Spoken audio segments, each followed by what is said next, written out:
This is Endgame. Very scary subject. This is about our ex-president of the United States, George W. Bush, and the fact that he signed into law a bill that the Senate didn't know about, the House of Representatives didn't know about, Lou Dobbs from CNN knew about it, and his commentary for his news program that night was, "Tonight, President George Bush just signed a bill into law that nobody knew about. Not the Senate, not the House of the Republicans, House of Representatives, nobody." And I was like, what? So I had to look into this, and I found a document that basically said that President Bush had okayed the use of force to detain legal, lawful U.S. citizens if they contribute to the wrong party. Now, contributing to a terrorist group, yeah, I could see where that would be probably bad form. But I mean, contributing to terrorists, like contributing to fear, contributing to the group is what you need to evaluate. Now, in Arizona, Janet Napolitano had just said that if you donate to Planned Parenthood or anything like that, I can't remember what the exact group was she was targeting, but she said if you donate to something like Planned Parenthood, that's terrorist. I thought that was absurd for a woman who's pregnant, who's deciding to have the baby or not. A person who wants to support her right to have a baby or not, and is going to donate money to support the group that has the baby or the group that doesn't have the baby, that's not terrorism. Now, guys killing doctors in abortion clinics, that's not cool. That is an act of, I believe, terror, because terror is sure fear.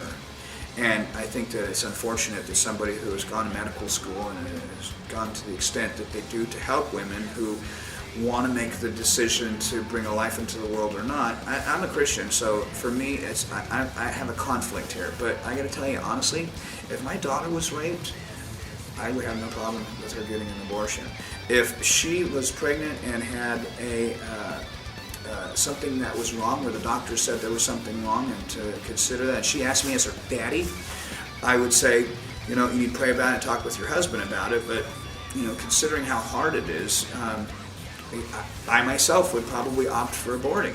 Now, that doesn't mean that I don't love life or anything like that. It just means that I believe we should have our rights. And in the States, there's something you need to look up if you're an American. You need to know what Endgame is about.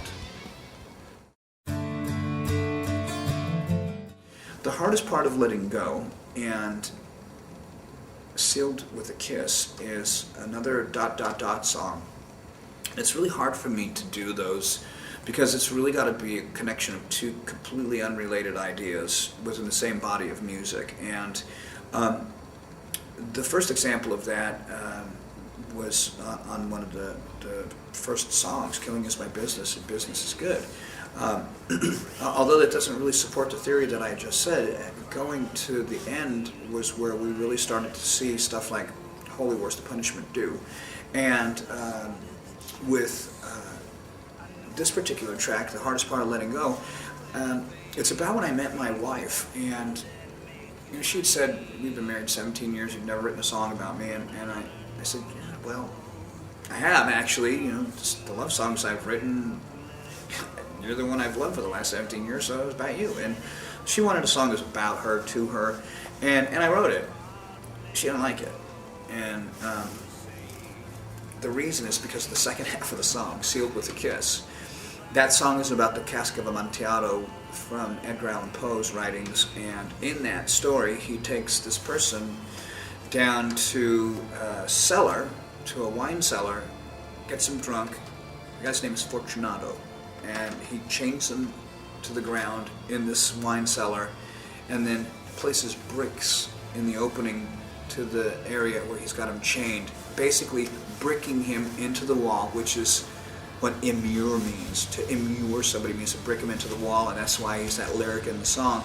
So you can see where she wouldn't like it, because she thinks I'm going to brick her into a wall. But it's just the same thing like with In My Darkest Hour. When I wrote that song, I wrote the music when Cliff had died. I loved Cliff. He was a wonderful human being, and for those of you that didn't have a chance to meet him, what little I knew of him, what little time I spent with him, it was a gift. And I know I'll see him in heaven. So that song, the music, like I said, it's for Cliff. The lyric is between me and Diana again.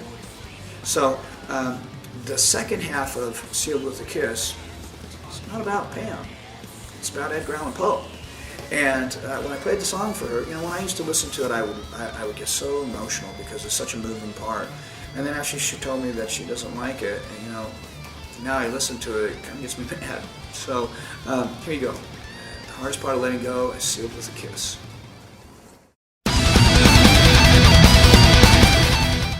Head Crusher is the first song that Sean Drover actually had some contribution with the band with music. Sean is very active in Megadeth. He's very dedicated to you, to me, to the band, to the music, to the scene. And the great thing is I saw the potential with Sean, just like I've seen with a lot of our players. Every once in a while someone tricks me, but not very often. And Sean was a great gift. He was finding an enormous chubby little diamond in the rough, and he's just been a blessing to me, to the band, and to you, the fans, like I said. We've tried to write songs together before, and it didn't happen. The time wasn't right. This time, it was right.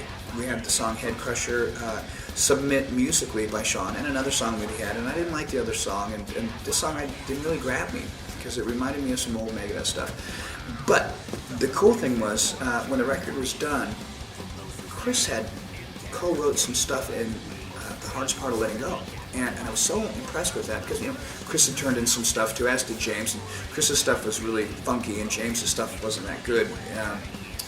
The producer, see, with me when I hear music, I'll say, is this good enough? And if I have a problem with it, I'll say, will you listen to it, and hand it over to the producer and co-producer, in this case with Andy, or hand it over to management, say, will you listen to this? And that's what I've been doing ever since Euthanasia, when we started running into all this songwriting difficulty. So I gave the stuff to Andy too. He didn't like James's stuff. He didn't think that Chris's stuff was right, although Chris's playing was fantastic. During The Hardest Part of Letting Go, Chris collaborated, and he shined. He needed something to, it's like the whip on the stallions behind to get him out of the starting gate. He's running now. And it made me feel so good I wanted to revisit with the other guys and help them get some music in, because I know how difficult it is to write with someone else if you don't really know where you're going. So I figured I would really give of myself to them and really help work with them. And Sean, I listened to his song and I went, well, here's the reason why this one part I don't like, because it was almost identical to the beginning of Take No Prisoners. So I listened past that, didn't even listen to it anymore, and consequently the next couple of riffs were the ones that he got in this song. The lyrics I wrote when I was in Holland. I was driving to the gig and I saw on a power box on the side of the road a poster that said there was a museum of historic torture devices, and I thought, wow, that's got to be interesting. See a bunch of weird people in there.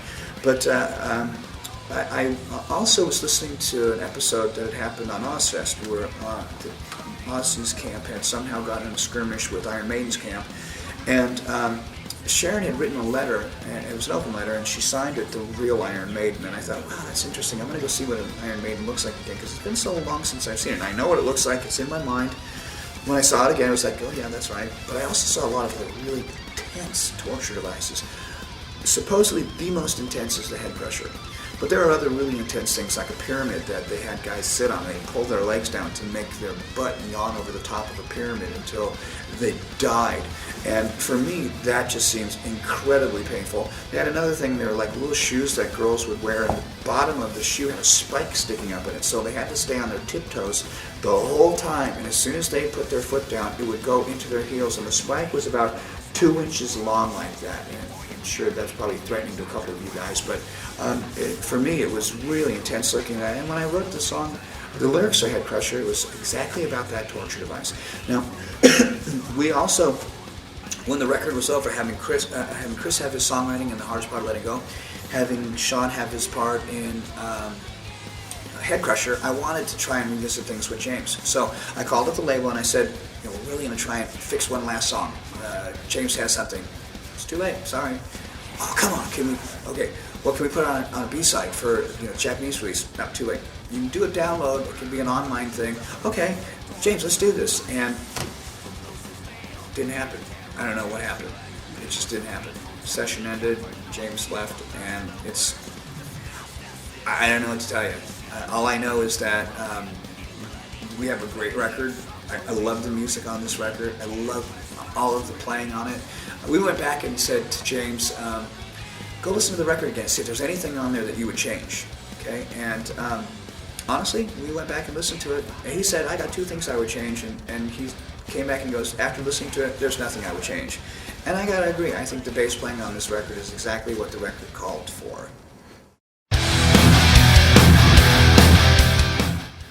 How the Story Ends is a song about the book, The Art of War by Sun Tzu. When you're in battle, sometimes you lose sight of your leaders.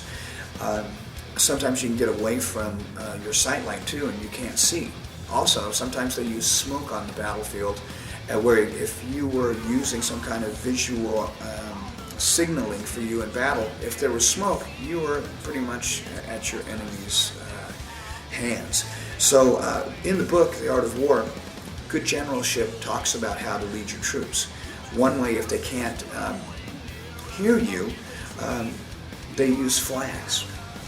That's why you see in some of these old Renaissance things where they'll have people using pennants so much, using flags to wave. In the Ten Commandments, they used that movie. They used flags to show the architects how to drop the stones and everything. If you're at battle and you can't see the flags because there's fire and smoke, what do? You have to listen for your commands. So they would use drums. They would beat out the drums of war to tell the soldiers what to do. And for me, listening to this song, it just is a battle cry. It talks about Megadeth rallying the troops and getting ready to come and fight to be able to stand on stage. It's a proud place for us to be out there playing for you. And how the story ends, the chorus pretty much sums it up. It says, destroying every town, light it up and burn it down. You may not like it now, but this is how the story ends. This is the last track on the song, and this song used to be called Nothing Left to Lose, and then it was Nothing Left, and then it was Nothing Left to Choose, and then, well, you couldn't go any weirder than that. So I was looking at the lyrics on it, and again, like I said, changing song titles, there was just something very corny about calling it Nothing Left to Lose. You know, I love Lemmy. I saw on his arm something like Born to Win, Something to Lose, or Born to Lose, or something. You know, and that's what I thought of when I thought of the song title. I thought, wow, this is something that I know guys get tattooed on them. And I didn't want to do it because it seemed like a song title after a tattoo would be a tremendously tragic step down for me in my lyricism. So I thought, well, what is the point I'm trying to make in the song? The point is that, you know what, you cannot take away my right to go insane. If I want to be a nut, I can be a nut. And sometimes I've behaved very nutty. I've never crossed that line into lunacy yet, but there's a very thin wire between genius and being a nutter.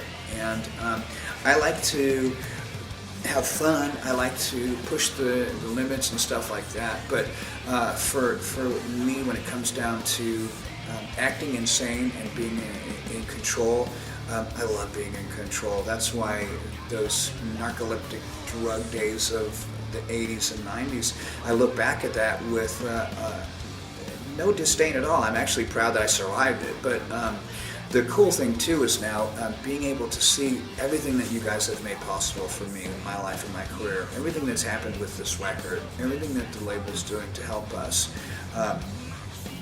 It's just, this is one of the greatest periods of my life, and I'm just really glad to be here right now and be able to share it with you. We've got some surprises coming up for you. Be sure and stay tuned here at Roadrunner and over at the official Megadeth site. Also, you can find out what we're doing with Gigantor over at the Gigantor site and at the Liveline. But for now, that's it. The songs are done. I think I've told you everything you need to know. We're going to be coming over here touring soon. And we've got a lot of things planned up our sleeves. We're going to be going over to Australia to play with Slayer, and New Zealand. Also going to be doing some dates in Japan. Going to be 4 dates there, and we'll be heading back home. And I know we have some more dates in North America. We're going to be doing a run of dates too in secondary and tertiary markets. Tertiary means the third levels. And after that, we're going to take off for the holidays and plan on doing a huge tour of the States again in January, February. Of course, we're going to plan on coming over here for summer festivals next year. We've missed them all so far. But we're ready to come and play for you. We love being here. We love playing for you, regardless of where you're at. Well, there are some places I don't like to play, so if you're there, tough shit. But other than that, thank you for your time. I hope you enjoyed this, and I'll see you later.